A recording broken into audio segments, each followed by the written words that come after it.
రోజు వచ్చిన మున్సిపల్ ఎన్నికల ఫలితాల మీద కాంగ్రెస్ పార్టీని కొన్ని ప్రశ్నలు అడగాలి. కాంగ్రెస్ పార్టీని బరాబర్ అడుగుదాం. అధికార దుర్వినియోగాన్ని చేసి పోలీసులను యూజ్ చేసి డబ్బులు విచలడిగా పంపిణీ చేసి మీరు గెలిచింది ఒక గెలుపేనా అని బరాబర్ అడుగుదాం. ఇచ్చిన ఏ ఒక్క హామీని అమలు చేయకుండా కాంగ్రెస్ పార్టీ ఇంకా 3 సంవత్సరాలని కాంగ్రెస్ పార్టీకి ఓట్లు వేసిన ఓటర్ల తరఫున బరాబర్ అడుగుదాం. కన్నె ప్రభాకర్ గారు, ఈరోజు వచ్చిన ఫలితాల పట్ల కేటీఆర్ గారు మాట్లాడింది చూసినాం. కానీ ఏ రకంగా విశ్లేషిస్తున్నారు అంతర్గతంగా పార్టీలో ఎన్నికల ఫలితాలు ఏ రకంగా చూస్తున్నారు? అంటే అధికార పార్టీకి సహజంగానే స్థానిక సంస్థల ఎన్నికల్లో అవకాశం ఉంటుంది, ప్లస్ అడ్వాంటేజ్ కూడా ఉంటుంది. 2 సంవత్సరాల పరిపాలన తర్వాత స్థానిక సంస్థలు గుర్తు మీద వచ్చినటువంటి ఎన్నికలు. ఈ గుర్తు మీద వచ్చినటువంటి ఎన్నికల్లో గుర్తు పెట్టుకొని గతంలో చెయ్యి గుర్తుకు ఓటేసినటువంటి వాళ్ళు మళ్ళీ చెయ్యి గుర్తుకు ఓటేద్దాం అనుకున్నప్పుడు ఈ 2 సంవత్సరాల కాలంలో ఏం చేసింది పార్టీ అనేది అయితే డెఫినెట్గా గుర్తు. మనం ఒకసారి గతాన్ని కంపేర్ చేసుకుంటే 2020లో జరిగినటువంటి ఎన్నికల్లో ఆ రోజు టీఆర్ఎస్ పార్టీ దాదాపు 122 మున్సిపాలిటీస్ని గెలిస్తే, ఆ రోజు కొద్దిగా ఎక్కువ ఉండే మున్సిపాలిటీస్ గెలిస్తే కేవలం కాంగ్రెస్ పార్టీ 4 గెలిచింది. సో అధికారంలో ఉన్నటువంటి పార్టీ పట్ల ప్రజలకు ఉండేటువంటి అభిప్రాయం సహజంగా ఈ పార్టీని గెలిపించుకోవడం ద్వారా మాకేమైనా సమస్యలు తీరుతాయని. సేమ్ అదే ఇవాళ మళ్ళీ ఈ ఎన్నికల్లో కూడా అధికార పార్టీకి ఓటేస్తే మాకేమైనా సమస్యలు తీరుతాయనేటువంటిది ఈ ఎన్నికల్లోనే కాదు, 2020 జరిగిన ఎన్నికల్లోనే కాదు, అంతకుముందు ఉమ్మడి ఆంధ్రప్రదేశ్లో జరిగిన ఏ ఎన్నికల్లో చూసుకున్నా అధికార పార్టీకి చాలా అడ్వాంటేజ్ ఉంటుంది. అధికార పార్టీ చాలా ఎక్కువ సీట్లను గెలిచింది ఉంటుంది. కానీ మనం ఆ లెక్క తీసుకుంటే ఒక అధికార పార్టీ ఇంత తక్కువ సీట్లు గెలవడం మన ఉమ్మడి ఆంధ్రప్రదేశ్ చరిత్రలో, తెలంగాణ చరిత్రలో ఇదే మొదటిసారి. అసలు నిజానికి అవకాశము ప్రతిపక్షాలకు ఉండదు. ఎందుకంటే ఇంకొక 3 సంవత్సరాలు అధికారం ఉన్నది కాంగ్రెస్ పార్టీకి. దానికి తోడు ప్రతిపక్ష పార్టీకి ఎందుకు ఓటేయాలనేటువంటి క్వశ్చన్ సహజంగా ఉంటుంది. అధికారంలో లేరు, పనులు జరగవు. దానికి తోడు ఆయన చేసినటువంటి ప్రచారం ఏంటంటే ప్రతి జిల్లాలో ఆయన తిరుగుతున్నటువంటి సందర్భంలో చెక్కుల పంపిన ఒక దిక్కేమో అధికార కార్యక్రమం చెప్పుకుంటేనే మరోవైపు ప్రచార కార్యక్రమంగా నిర్వహించినాడు, చెక్కుల పంపిణీ చేసుకుంటూ. దాంట్లో ఆయన ఉపన్యసించినటువంటి మాట, మీ దగ్గరికి ఎవరైతే మంత్రుల దగ్గరికి పని చేయించుకోవడానికి రాగలుగుతారో వాళ్ళకు మాత్రమే ఓటేయండి, అంటే పరోక్షంగా కాంగ్రెస్ అభ్యర్థులను గెలిపించండి అని. అదే కావచ్చు.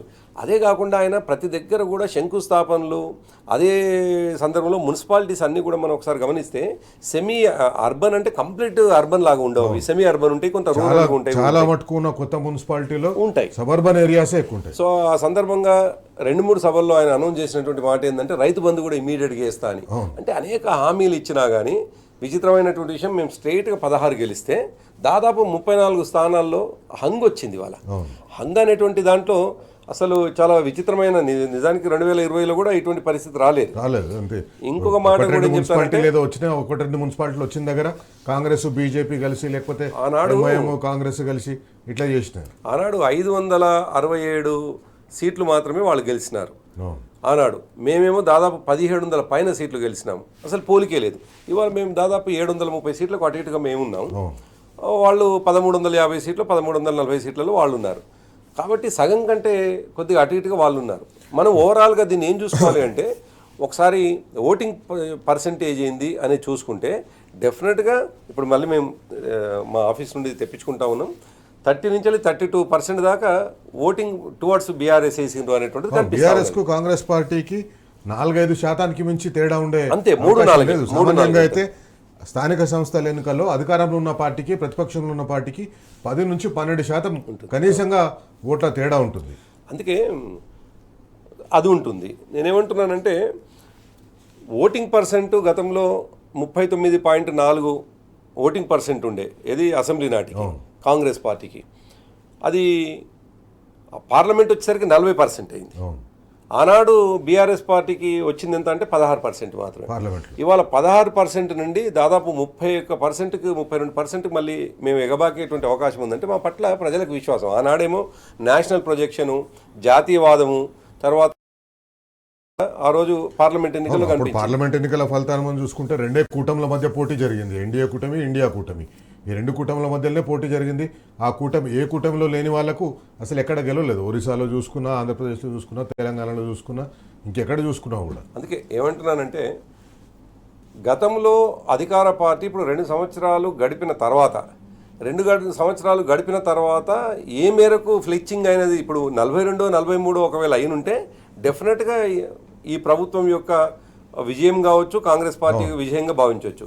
కానీ మేము గతంలో 16 ఉండి ఇవాళ డబుల్ అయినాము అని అంటే మా పట్ల విశ్వాసం డెఫినెట్గా కేసీఆర్ గారు ఉంటేనే, కేసీఆర్ గారి నిలబెట్టిన అభ్యర్థులు ఉంటేనే మాకు లాభం జరుగుతుంది, ప్రభుత్వం మీద వ్యతిరేకత ఉంది అనేటువంటిది స్పష్టంగా కనిపిస్తున్నటువంటి అంశం. అందుకే తెలంగాణ పోరాటాల గడ్డ కాబట్టి అధికారంలో లేకపోయినా ప్రతిపక్షానికి ఓటేసి పోరాడే శక్తినిద్దామని చెప్పేసి అనిపిస్తుంది. అంటే వాళ్ళకేందో వాళ్ళు చాలా గొప్పగా ప్రచారం చేసుకొని చాలా గొప్పగా ఇది చాలా థంపింగ్ మెజార్టీ అని, అసలు మాకు ఎదురే లేదు అని ఆయన ఇప్పుడు ఇక్కడ ట్వీట్ చేసినట్టున్నాడు, లేకపోతే సమ్ కామెంట్ చేసినట్టున్నాడు రేవంత్ రెడ్డి గారు. మేము ఇది అఖండ మెజార్టీ, నిజానికి అఖండ విజయం కానే కాదు. ఆయన అసలు ఏం చెప్పాలనుకుంటుండు?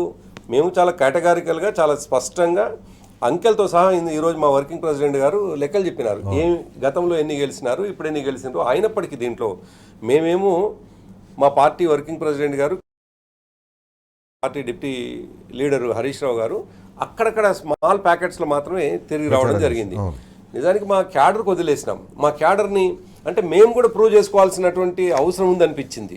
ఇవాళ ప్రజల్లో 60 లక్షల శక్తి నాయకులు ఉన్నటువంటి, కార్యకర్తలు ఉన్నటువంటి మా పార్టీ శక్తి ఎంతో కూడా తేలిపోవాలి అని అనుకున్నటువంటి సందర్భంలో నిజంగా కూడా తేలిపోయింది. అందుకే కాంగ్రెస్ ఏమో సర్వశక్తులొడ్డి అనేక రకాలు నామినేషన్ల నుంచి మొదలుకొని నామినేషన్ల కంటే ముందు కుట్రలు, కుతంత్రాలు, ఎవ్రీడే కేసీఆర్ గారిని, కేటీఆర్ గారిని, హరీష్ రావు గారిని ఇబ్బంది పెట్టేటువంటి నోటీసులు, ఆ 15 రోజులు మమ్మల్ని పని చేయించుకోకుండా చేయడం, మేము కనీసం అభ్యర్థుల్ని సెలెక్ట్ చేసుకున్నటువంటి వాతావరణం లేకపోవడం, మేము అభ్యర్థుల్ని సెలెక్ట్ చేసుకున్న తర్వాత కేసీఆర్ గారు కనీసం బీఫామ్ల మీద సంతకం, ఎందుకంటే దాదాపు 2581 బీఫామ్ల మీద మేము సంతకం పెట్టాల్సినటువంటి అవసరం ఉంటుంది కేసీఆర్ గారు, వారిని కూడా కనీసం పని చేయించుకోకపోవడం. సో మమ్మల్ని అందరినీ కూడా ఒక రకమైనటువంటి ఒక గందరగోళంకి నెట్టుదామని వాళ్ళు ప్రయత్నం చేస్తే మాకేమో క్లారిటీ ఉంది. మా పార్టీకి ఇటువంటి యుక్తులు కావచ్చు, కుయుక్తులు కావచ్చు, ఇటువంటి దుర్గార్మమైన చర్యలు మాకు తెలిసినాయి కాబట్టి మేమేం ఎక్కడ అది కాలేదు.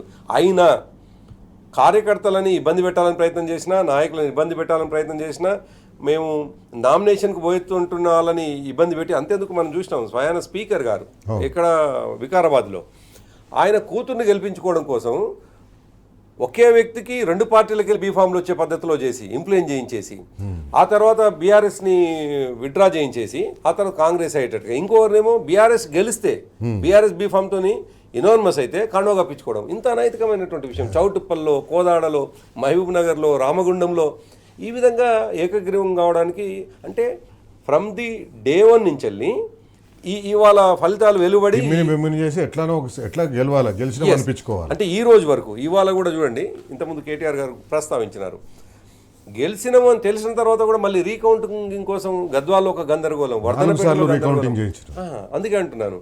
సో వాళ్ళు ఏ కార్నర్ని కూడా వదలలేదు, ఏ ప్యాకెట్ని కూడా వదలలేదు. వాళ్ళు ప్రతి కార్నర్ని తడుముతూ వాళ్ళు గెలుచుకునే ప్రయత్నం చేసినారు. మేమేమో ప్రతిపక్షంగా ఉండి ఏం చేస్తాము? నిజానికి హైదరాబాద్ నుండి మా నాయకులు మానిటర్ చేయగలుగుతారే తప్ప అక్కడ ఉన్నటువంటి అధికార యంత్రాంగం, పోలీసు, ఎలక్షన్ కమిషన్ కూడా నిజానికి నిశ్చేష్టులై ఉన్నారు ఈ ఎన్నికల్లో. వాళ్ళు ఉన్నారా లేరా అన్నట్టు ఒక క్లరికల్ జాబ్ మాత్రమే చేసినట్టు కనిపించింది. అంతే కదా. బహిరంగ సభల్లో ఆయన ఒకవైపు ప్రకటనలు చేస్తూ ఉంటాడు, చెక్కులు పంపిణీ చేస్తుంటారు, అది violation of the election code.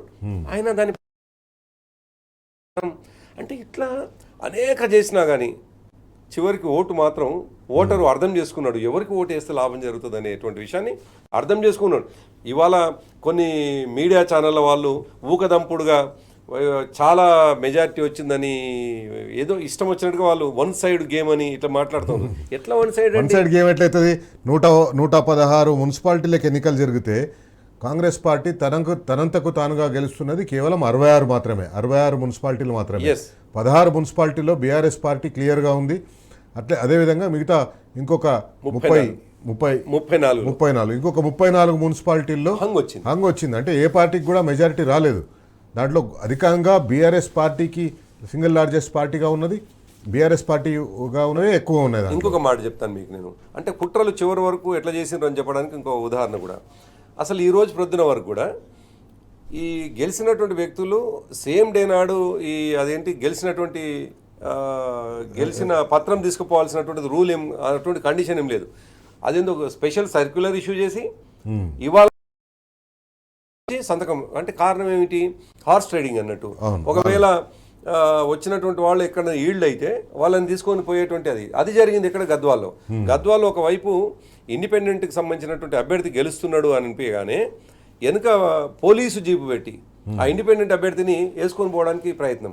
అంటే ఆ విధంగా బీఆర్ఎస్కు సంబంధించినటువంటి కౌన్సిలర్లు కూడా ఎక్కడన్నా గెలుస్తున్నటువంటి సందర్భంలో వాళ్ళే వచ్చి సంతకం పెట్టుకున్నప్పుడు హార్స్ ట్రేడింగ్కి స్కోప్ ఇచ్చేటువంటి అవకాశం, అంటే ప్రతి కారణాన్ని వాళ్ళు పోలీసులే ఫెసిలిటేట్ చేసినది. ఎస్, అందుకంటున్నాను. అయితే కొన్ని సందర్భాలు అయితే చాలా విచిత్రంగా అనిపించింది. అది మరి వాళ్ళు పోలీసు వాళ్ళు అంటున్నటువంటి మాట కొంతమంది అందులో ఈ పోలీసులతో మీరు అంటే రక్షణగా పోలీస్ అంటే వాళ్ళని ఎందుకు వాళ్ళే అప్పచెప్తారు వాళ్ళకి, అందుకే ఆ పోలీస్ రక్షణ మీరెందుకు కోరుతుండ్రు అని చెప్పేసి కానిస్టేబుల్ స్థాయిలో అనేటువంటి పరిస్థితి మేము విన్నాం. ఇవాళ మేము హెడ్ క్వార్టర్లో కూర్చొని పోలీసులో హోంమంత్రి ముఖ్యమంత్రి ఉన్నాడు కాబట్టి ఆయనని నొప్పించే పని ఏ పని కూడా పోలీసులు చేసే అవకాశం కనిపిస్తలేదు. ఎగ్జాక్ట్ ఆయన కూడా చూసినాం మనం.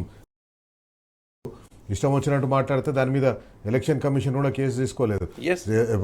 మీడియాలో అంతా గగ్గోలు వచ్చిన తర్వాత సోషల్ మీడియాలో అవన్నీ వీడియోస్ సర్క్యులేట్ అయిపోయిన తర్వాత అప్పుడు తీరిగ్గా సాయంత్రం ఈ టైంలో మేము ఒక నోటీస్ ఇస్తున్నాము, దాని మీద అతని మీద చర్యలు తీసుకోవాలని చెప్పేసి. అంతే కదా, ఎంత వయలేషన్ అది. అసలు మనం ఏ విధంగా అలో చేస్తారు? ఎంటైర్ 116 ప్లస్ ఆ 7 123లో ఒక్క కార్యకర్త కూడా బీఆర్ఎస్ కార్యకర్త వయలేట్ చేయడం కానీ గొడవలకు పోవడం కానీ ఎటువంటివి చేయకుండా ఎన్నికల కమిషన్కి సహకరించి మా వాళ్ళు పోతే వాళ్ళేమో ఎన్నికల కోడ్ని వయలేట్ చేస్తూ పోలీసుల మీద గొడవలు పడేటువంటి వాళ్ళు అంటారు ఇవాళ మేము తంపింగ్ మెజార్టీ. ఎట్లా తంపింగ్ మెజార్టీ? ఏ రకంగా వాళ్ళు భుజాలను కొట్టుకుంటారు? అది భుజాలు వాళ్ళకు కొట్టుకుంటే సమాజం కొట్టాలి, మీరు గొప్పగా చేసిండ్రు అనేటువంటిది. కాబట్టి కాంగ్రెస్ సమాజం ఓటుతోటి చూపించాలి, కానీ ఆ ఓటు ఎట్లనో చూపించిండ్రు ఈరోజు. అయితే ఇంకొక విషయం ఏంటంటే ఇక్కడ ఇంకో అధికార పార్టీ, కేంద్రంలో అధికారంలో ఉన్న భారతీయ జనతా పార్టీ, వాళ్ళు ఈ రాష్ట్రంలో మేమే ప్రత్యామ్నాయం, కాంగ్రెస్ పార్టీకి మేమే ప్రత్యామ్నాయం చెప్పుకుంటూ తిరిగిండ్రు. ఎలక్షన్లలో కూడా అదే విషయాన్ని క్యాంపెయిన్ చేసిండ్రు. కానీ ఎంత చేసినా కూడా వాళ్ళు కొన్ని పాకెట్స్కే లిమిట్ అయినారు. ప్రత్యేకించి Karimnagar municipal corporation, Nizamabad municipal corporation, Mahabubnagar municipal corporation, ఇంకొక 3-4 చిన్న మున్సిపాలిటీలు. బీజేపీ ఎప్పటికీ ప్రత్యామ్నాయం కాదు, బీఆర్ఎస్ఏ కాంగ్రెస్ పార్టీకి ప్రత్యామ్నాయం, రాబోయేది బీఆర్ఎస్ పార్టీనే అనే ఉద్దేశంతో జనం ఓట్లేసినగా ఇక్కడ మనకు స్పష్టంగా తెలిసిపోతుంది. మున్సిపల్ ఎన్నికల్లో మేము గెలిచామని చెప్పుకుంటున్న కాంగ్రెస్ పార్టీని బరాబర్ ఇప్పటికైనా మీరు ఇచ్చిన హామీలను అమలు చేస్తారా? మున్సిపాలిటీలకు మీరు ఇచ్చిన హామీలను, బస్తీల్లో ఒక మోడల్ స్కూళ్లను కడతామని మీరు ఇచ్చిన హామీని, 25,000 లీటర్లు ఉచితంగా ఇస్తామని మీరు ఇచ్చిన హామీని, ఇంటి పన్ను, తెల్ల రేషన్ కార్డు ఉన్న వాళ్లకు ఇంటి పన్ను తగ్గిస్తామని మీరు ఇచ్చిన హామీని ఇప్పటికైనా అమలు చేస్తారా? ఎప్పుడు అమలు చేస్తారు? బరాబర్ అడుగుదాం. ప్రభాకర్ గారు, బీజేపీని ఒకసారి చూస్తే మనము భారతీయ జనతా పార్టీకి తెలంగాణలో 8 మంది ఎంపీలు ఉన్నారు. హైదరాబాద్ అర్బన్ రీజియన్లో మనం లెక్కేసుకుంటే ఒక 2 ఎంపీలను తీసేస్తే, 2-2.5 ఎంపీలను తీసేస్తే దాదాపు మిగతా ఎంపీలందరికీ కూడా మున్సిపాలిటీలు ఉన్నాయి. కానీ బీజేపీ ప్రభావం చాలా అదే మున్సిపాలిటీలు అయితే వాళ్ళు 1-2 మించి గెలిచే అవకాశం ఉన్నట్టు కనిపిస్తలేదు. అది కూడా వేరే వాళ్ళ సపోర్ట్ తోటి హంగ్ వచ్చిన దగ్గర వాళ్ళు గెలిచే అవకాశం కనిపిస్తుంది. కేవలం వాళ్ళు లిమిట్ అయిపోయింది నిజామాబాద్, కరీంనగర్ ఈ మున్సిపల్ కార్పొరేషన్లకు, కొంతవరకు మహబూబ్ నగర్ మున్సిపల్ కార్పొరేషన్లో.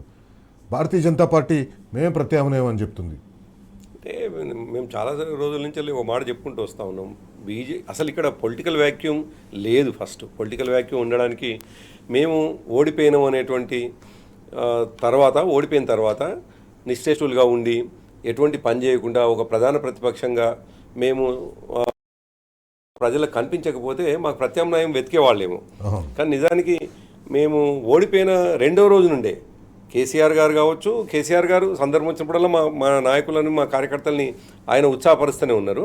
ఎట్ ద సేమ్ టైం మా ఎంటైర్ క్యాడర్ అంతా కూడా, మా నాయకత్వం అంతా కూడా ప్రతిపక్షంగా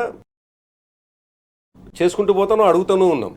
కాబట్టి ఇవాళ భారతీయ జనతా పార్టీ ఎమర్జ్ కావాలి అని అంటే ఒక స్పేస్ ఉండాలి, ఒక వ్యాక్యూమ్ ఉండాలి. వ్యాక్యూమ్ ఇవాళ తెలంగాణ లేదు. అదొకటి. ఇంకొకటి ఏంటంటే వాళ్ళు ఎప్పుడైతే బీఆర్ఎస్ పార్టీ ఓడిపోయింది, ఎప్పుడైతే కాంగ్రెస్ పార్టీ అధికారంలోకి వచ్చిందో పార్లమెంట్ ఎలక్షన్ల ముందు నుంచి కూడా వాళ్ళు కాంగ్రెస్ పార్టీకి ఒక బీ టీం లాగా పనిచేస్తున్నట్టుగా అనిపించిందని, ఎక్కడ కూడా కాంగ్రెస్ పార్టీని, కాంగ్రెస్ ప్రభుత్వాన్ని విమర్శించినట్టుగా అనిపించలేదు. నేను అదే చెప్పాలనుకున్నాను. ఇప్పుడు 2023 ఎన్నికల్లో, డిసెంబర్లో జరిగిన ఎన్నికల్లో చాలా స్పష్టంగా అంటే చాలా స్పష్టంగా ఆ బండి సంజయ్ అంతకుముందు కొంత అగ్రెసివ్గా పనిచేసుకుంటూ పోతుంటే అతన్ని తప్పించి ఆ తర్వాత మరొకరిని పెట్టి దాని కంటిన్యూస్లో అంటే ఒక భారతీయ జనతా పార్టీ ఏం కోరుకున్నది అంటే కాంగ్రెస్ పార్టీ మాత్రమే గెలవాలి, బీఆర్ఎస్ మళ్ళీ గెలిస్తే ఈ రెండు పార్టీలకు భవిష్యత్తు ఉండదని పరోక్షంగా వాళ్ళు సహకరించుకుంటూ పోయింది. అనేక సందర్భం ఒక దగ్గర మన దగ్గర సౌండ్ బైట్ కూడా ఉంది, బండి సంజయ్ గారు మనం కొట్లాడుకున్నాడు కాదు, కొంత మాత్రం మిగిలిన బీఆర్ఎస్ని బొందబెట్టాలని చెప్పి. అయితే ఆ క్రమంలో భారతీయ జనతా పార్టీ స్కోపు అంటే పొలిటికల్ స్కోపు, ఏ పార్టీకైనా పొలిటికల్గా స్కోప్ ఉండాలి. ఇవాళ రెండు విషయాలు, అందులో దానికి ఒక మౌలికమైనటువంటి వ్యతిరేకత తెలంగాణ నుంచి ఉంటుంది. తెలంగాణ అంతా కూడా ఒక సెక్యులర్ వాతావరణము, ఒక సెక్యులర్గా ఇదంతా కూడా మన కల్చరు, మన వాతావరణం వేరు. వాళ్ళు అంటే రోడ్డు మీదకి వస్తున్నటువంటి పరిస్థితి చూస్తే ఎంతసేపు కమ్యూనల్గా ప్రొవోకేట్ చేసి ఆ ఇష్యూస్ని మాత్రమే మాట్లాడి, ఒక ఆయన మాట్లాడతాడు మల్దారం ఉన్న వాళ్ళందరూ బీజేపీకి ఓటేయండి అని అంటే అసలు ఇటువంటి రెచ్చగొట్టేటువంటి మాటలు.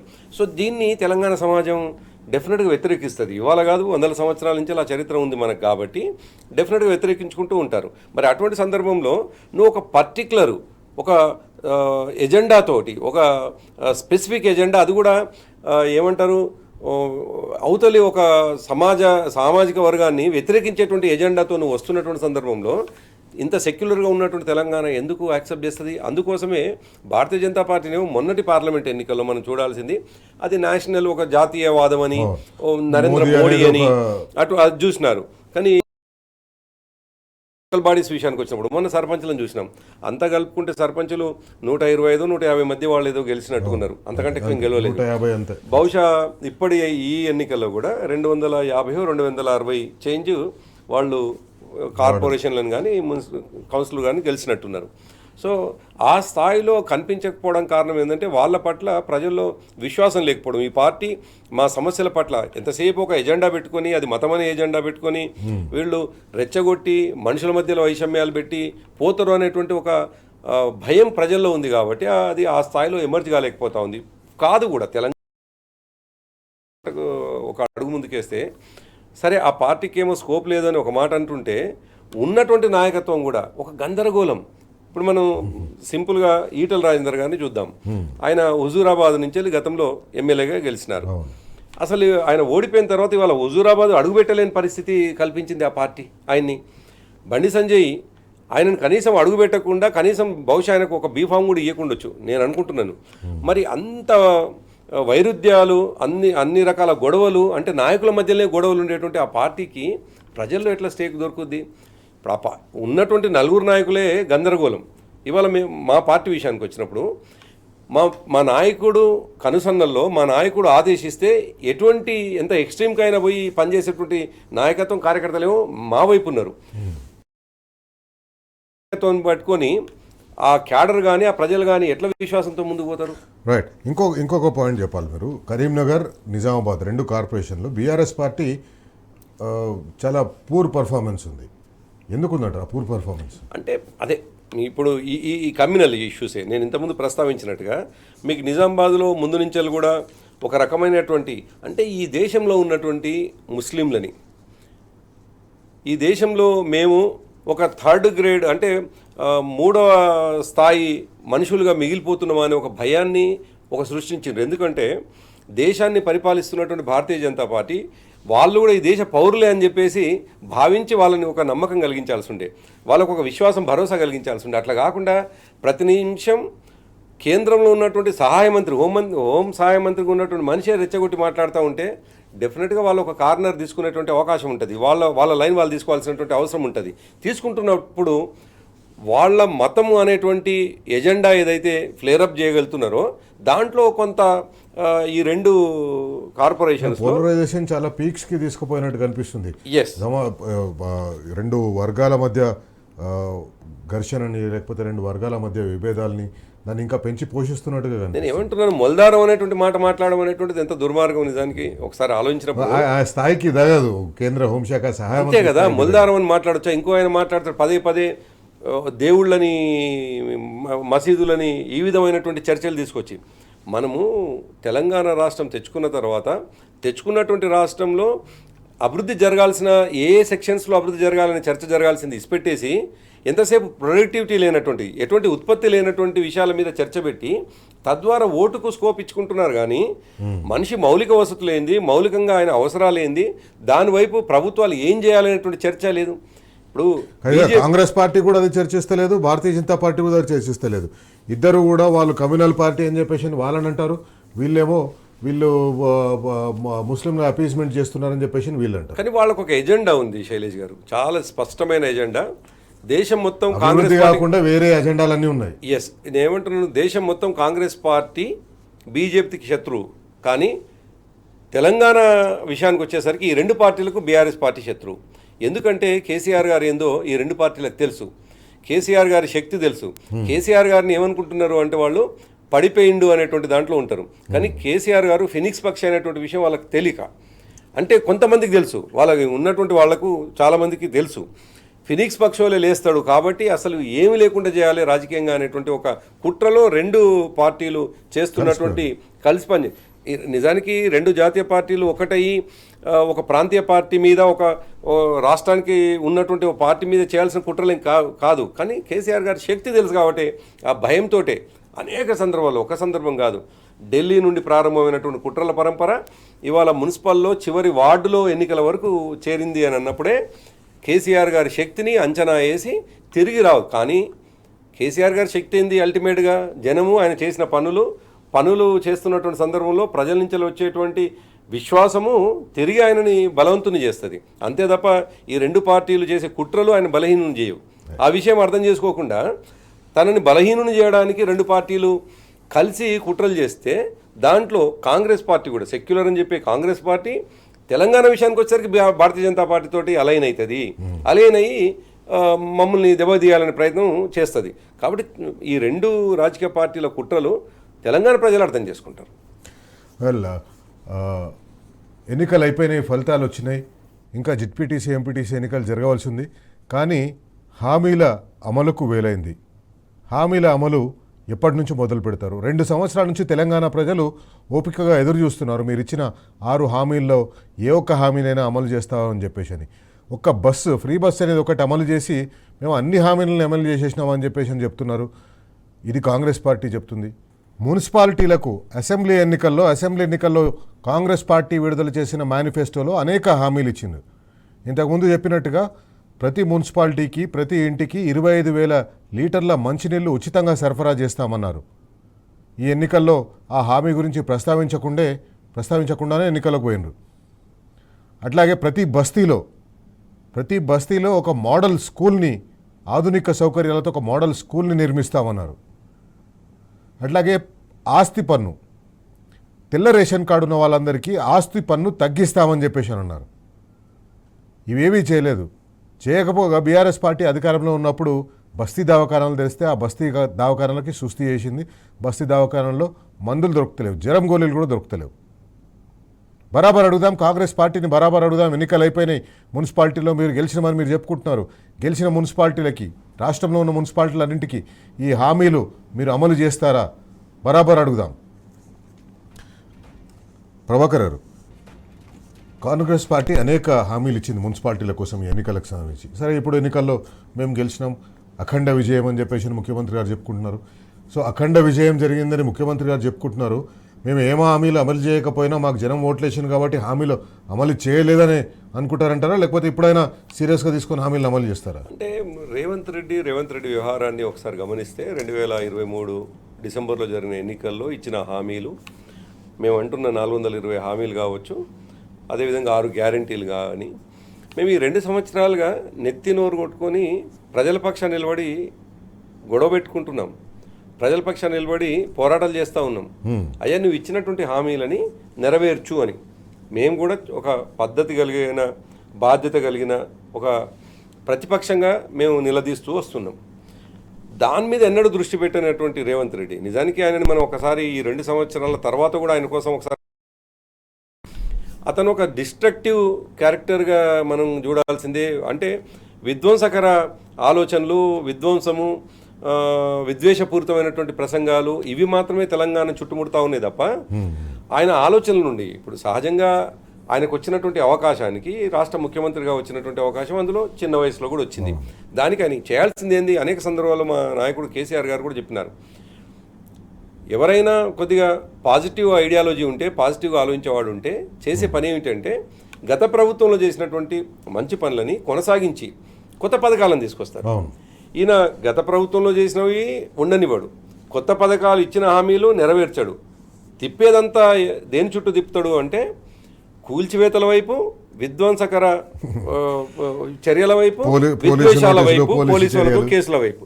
అంటే దాంతో ఏమైపోయింది, అల్టిమేట్గా రేవంత్ రెడ్డి అని చూడగానే మనకు ఒక నియంతలాగా, ఒక నియంతృత్వపు పోకట్లాగా, లేదు ఇచ్చిన హామీలని ఇది నేను ఒక రాజుని, నేను ఇష్టం వచ్చినట్టుగా భరించండి లేకపోతే లేదు అనే పెట్టి ప్రజలు షార్ట్ మెమొరీ ఉంటారు, నేనేం మాట్లాడినా పట్టించుకోరు అనేటువంటి భావనతో పరిపాలిస్తున్న క్రమంలో వచ్చినటువంటి మున్సిపల్ ఎన్నికలు కాబట్టి ఫలితాలు మనం చూసినాం.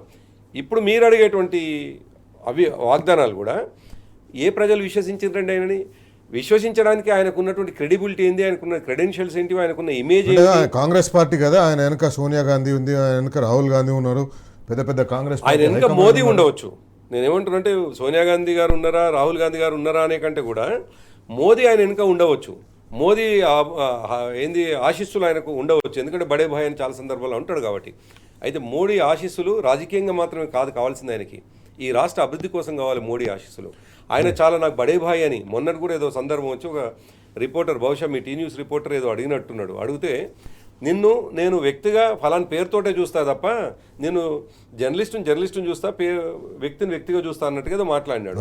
అయితే మోడీని కూడా నేను ప్రధానిగా చూస్తా కాబట్టి బడే భాయ్ అని, నువ్వు బడే భాయ్ ప్రధాని దృష్టిలో పెట్టుకుని అన్నావు కదా, సో ప్రధాని ఈ రాష్ట్రానికి చేయాల్సిన పనుల విషయంలో కూడా అదే స్థాయిలో నువ్వు ప్రశ్నించాలి కదా. నువ్వు అడిగినటువంటి హామీలని, నువ్వు ఇచ్చిన హామీలకు తేవాల్సినటువంటి బడ్జెట్ విషయంలో నువ్వు ఏం చెప్తా ఉన్నావు? ఒకవైపు ఏమో మోదీతో తీసుకురావాల్సినటువంటి ఫండ్స్ని తీసుకురాకపోగా తెలంగాణ వాడు ఢిల్లీకి పోతే చెప్పులెత్తుకపోతాడని మమ్మల్ని చూడంగానే భయపడుతున్నారు అని నువ్వే దీన్ని ఒక డిజాస్టర్ స్టేట్ లాగా ఒక రూపకల్పన చేసి పెట్టినావు. మరి అటువంటి సందర్భంలో నువ్వు తీసుకురావు, నువ్వు ఇచ్చిన హామీలు నెరవేరవు, ఎట్ ద సేమ్ టైం మళ్ళీ కొత్త హామీలు ఇస్తుంటావు. ఇంకెట్లా విశ్వాసంలోకి వస్తారు ప్రజలు? కానీ ప్రజలు కొందరు ఓట్లు వేసిండ్రు, కాంగ్రెస్ పార్టీ అధికారంలో ఉంది, ఇంకా 3 సంవత్సరాలు అధికారంలో ఉంటుంది కాబట్టి వాళ్ళకి ఓట్లు వేస్తే ఏదైనా ఉపయోగం ఉంటుందని చెప్పేసి వేసిండ్రు. కానీ వాళ్ళు నిజంగా ఈ హామీలు ఏమైనా నెరవేరుస్తారా, లేకపోతే వీళ్ళు అధికారంలో ఉంటారు కాబట్టి ప్రతి చిన్నదానికి మనల్ని బెదిరిస్తారు, ప్రతి చిన్నదానికి మన మీద కేసులు పెడతారు, ఇండ్లలో హైడ్రాయిడ్ పెట్టి ఏదో ఇబ్బంది పెడతారు, లేకపోతే మున్సిపాలిటీలు వీళ్ళు గెలవకపోతే ఎవరిని పంపించేసి పర్మిషన్ల పేరుతోటి, లేకపోతే ఇల్లీగల్ కన్స్ట్రక్షన్ల పేరుతోటి, లేకపోతే డీవియేషన్ల పేరుతోటి వీళ్ళందరినీ బాధ పెడతారని చెప్పేసి ఓట్లేసి ఉంటుంది కదా శైలేష్ గారు. ఇప్పుడు డెఫినెట్గా 800, 1200, 800 నుంచి 1200, 1500 మధ్యలో ఓట్లు ఉండేటువంటి ప్రాంతానికి జరిగేటువంటి ఎన్నికలు ఆల్మోస్ట్ చిన్న గ్రామ పంచాయతీలకు ఎట్లయితుందో అట్లా ఉంటుంది. డెఫినెట్గా అక్కడ అనేక సమస్యలు ఉంటాయి. మీరు చెప్పేటువంటి సమస్యలతో పాటు ఇంకా కొద్దిగా వాళ్ళ కోరికలు కూడా ఉంటాయి. రేషన్ కార్డులని, ఇండ్లు అని, మిగతా అధికారంలో ఉన్న పార్టీ చేయగలుగుతుంది అని ఒక వీళ్ళు అదే నమ్మకాన్ని కలిగిస్తారు. వాళ్ళకు కూడా ఎక్కడో దగ్గర ఆ విశ్వాసం ఉంటుంది. ఇప్పుడు ఆయన పోయి చెప్పిన ఉపన్యాసం కూడా ఏంటంటే, మంత్రి దగ్గర ఎవరు పని చేసుకోగలుగుతారో, ఎమ్మెల్యే దగ్గర ఎవరు పని చేసుకోగలుగుతారో వాళ్ళకే ఓటేయండి అని అంటే పరోక్షంగా కాంగ్రెస్కి ఏమని. సో సహజంగా అటువంటి ప్రచారం చేసిండ్రు, చేయకుండా ఉండరు. ప్రజలు కూడా దానికి ఇన్ఫ్లుయెన్స్ అవుతారు, డెఫినెట్గా ఇన్ఫ్లుయెన్స్ అవుతారు. వాళ్ళ వీక్నెస్ కూడా వాళ్ళు ఏం చేయలేరు, వాళ్ళకి వేరే ఆప్షన్ లేదు. ఇక్కడ మనం అర్థం చేసుకోవాల్సింది ఏంటంటే, ఓట్లేసిండ్రు అనగానే మొత్తం 100%గా మనం చూడడానికి లేదు. ఇప్పుడు మనం గతంలో 2023లో జరిగిన ఎన్నికల్లో 39.4% మాత్రమే ఆయనకు వచ్చింది, మాకు 37.7% మాకు వచ్చింది. ఆల్మోస్ట్ 1.5 నుంచి 1.9 చేంజ్ తోటి మేము ఓడిపోయినాం. టెక్నికల్గా మాత్రమే వాళ్ళు గెలిచినారు, టెక్నికల్గా మాత్రమే, అంతే తప్ప మేము చాలా పెద్ద గ్యాప్ తోటి ఏమి ఓడిపోలేదు. అందుకే ఏమంటారంటే 2018లో జరిగిన అసెంబ్లీ ఎన్నికల్లో ఉన్నట్టు గ్యాప్ లేదు. అందుకే మేము కంప్లీట్గా రిజెక్షన్కు ఏం గురిగాలేదు. అంటే మాకు కూడా ఓట్లేసినారు. ఇప్పుడు దాని కొనసాగింపు ఏమంటున్నా నేను, ఈ ఎన్నికల్లో దాదాపు 30% మళ్ళీ మేము గెయిన్ చేసుకునేటువంటి అవకాశం ఉంది. అంటే ఆయన తగ్గుతున్నాడు కదా, అంటే ఆయన మీద విశ్వాసం తగ్గింది కదా, అది నేను చెప్పదలుచుకుంది. అందుకే ఏమంటున్నాను, వేసినటువంటి వాళ్ళు డెఫినెట్గా కోరికలు ఉండవచ్చు. సామాన్య జనం ఏం ఆలోచిస్తారు చెప్పండి? సహజంగా ప్రభుత్వాల పట్ల వాళ్ళకు ఉండేటువంటి దృష్టి ఏంటంటే, నేను వేసేటువంటి ఓటైనా లేదు నన్ను కనిపెట్టుకో తిరుగుతున్నటువంటి ఆ అభ్యర్థి తప్పకుండా నా పట్ల దాంతో ఉంటాడు, నన్ను చూసుకుంటాడు అనే దాంట్లో ఉంటారు. కాబట్టి ఇప్పుడు తెలివిగల వాళ్ళేమో కొద్దిగా తెలివిగా ఓటు వేయగలుగుతారు.